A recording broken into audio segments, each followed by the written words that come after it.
Good morning, friends and family of friends. Welcome to the Friday edition of Morning Minutes, where we try to bring you fun and interesting local news and stories from around the world. Our goal is always no doom and no gloom, because, well, you do get enough of that from the regular media. Hey, Bella, and I hope you enjoyed the awesome weather this week. What a week. And, well, today we are going to explore this beautiful location, and we have a lot to share with you, so let's dive right in. This morning, sunrise was at 6:12, and sunset will be at 5:58, putting us up to 11 hours and 46 minutes of glorious daylight to make the most of. Presently, it's 35 degrees outside, give or take a little bit, depending on exactly where you live. Today, you should expect sunny skies all day, with the possibility of a couple stray clouds drifting on through in the afternoon. Winds will be out of the northwest at 10 to 15 miles per hour. Looks like a dry weekend with temps in the mid-50s on Saturday and mid-40s on Sunday. We'll take it. Our celebrity birthday shout-out starts with a child actress who played young April O'Neil in the 2014's Teenage Mutant Ninja Turtles movie, before landing the part of young Kara Zori on the CBS series Supergirl. She was cast in the lead role of the television show A Series of Unfortunate Events. She also appeared in the film 9 Lives. Melina Weissman turns 18 today. Our next celebrity is a member of the Jackson family who performed with the Jackson 5 as a child alongside Jermaine Jackson, Tito Jackson, Michael Jackson, and Jackie Jackson. Marlon Jackson turned 64 today. And our final celebrity shout out is for the daughter of Judy Garland, who was acclaimed for her performance in Cabaret.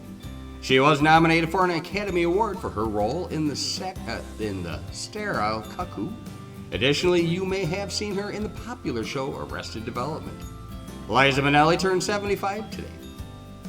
All right, let's dive right into our virtual adventure of this historic location from a time of antiquity known as the Parthenon, as well as its official station as the Basilica, St. Mary, and the Martyrs. Additionally, it is considered the 8th wonder of the ancient world. The Parthenon in Rome is a true architectural wonder, described as the Sphinx of the Campus Martius, referring to enigmas presented by its appearance and history, as well as the location in Rome where it was built.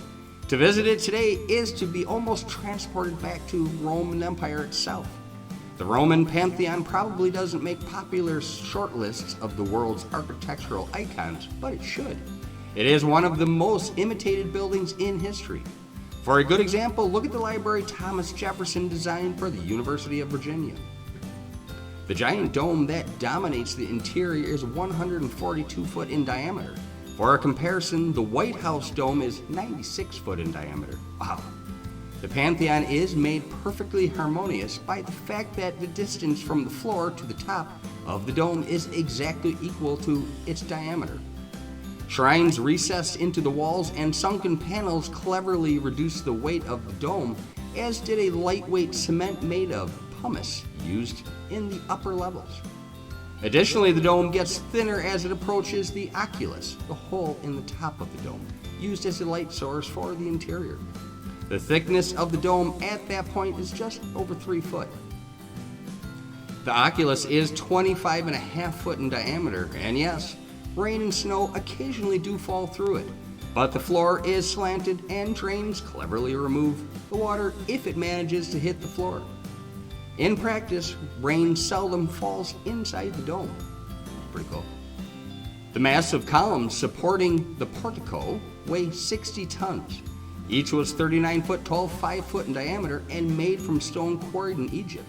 The columns were transported by wooden sledges to the Nile, barged to Alexandria, then put on vessels for a trip across the Mediterranean to the port of Ostia.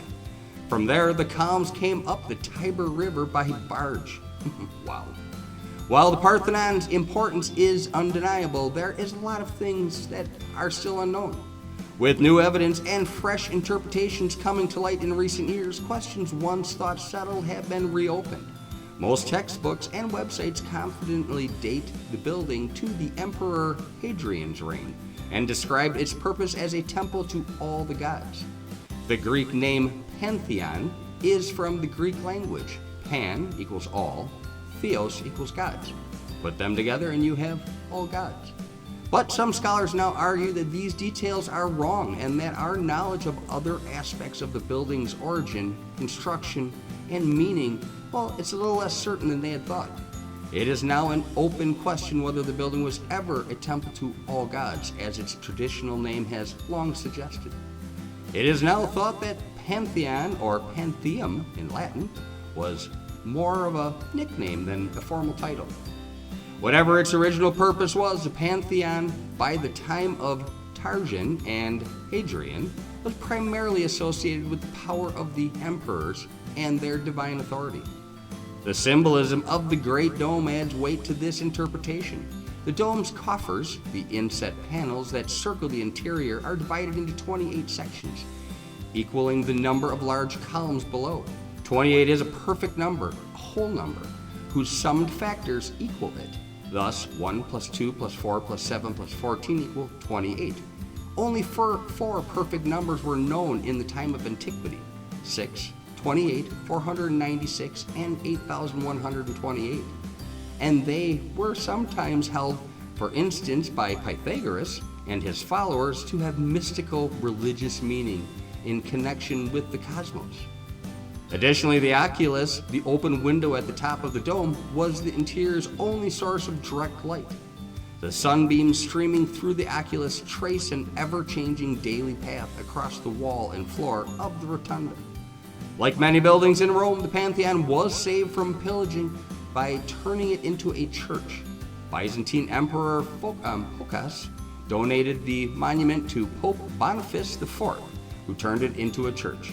Masses are still held here on special occasions. We hope you enjoyed our brief dive into this amazing place. And if you ever find yourself wandering around Rome with some free time on your hands, we highly suggest checking out this awesome, indescribable pearl from the ancient world and the time of antiquity. All right, on to our comedy corner. I once made a belt out of $1 bills. It was a waste of money. All right, one more bad dad joke for good measure. Did you hear about the lumberjack who cut down the wrong trees? He forgot his chopping list. Today is National Baked Scallops Day, National Girl Scout Day, and National Plant a Flower Day. Today's morning motivational is a simple, undeniable truth. Do not let your past rob your future. Each day is a chance to make a new beginning. Count your blessings, live with gratitude, and love with all of your heart. Great insight, and I think spot on advice. Good or bad, your past is the past. Each day is a new opportunity, and your future is yours to enjoy and make the most of. After all, you know it, you have the power. Blend and I do appreciate the time that you spend with us each and every day. Our goal is always to offer a mix of entertainment and education in each and every one of our Morning Minute posts. After all, knowledge is power, and you know it, we love to share what we come across, and we certainly hope you are enjoying the experience. Please continue to like, follow, and share us with your friends and family, and have an awesome weekend. We really hope you do, and we're here for you, so reach out to us. But anyway, you have the power, make it happen. We'll talk to you later. We're out of here.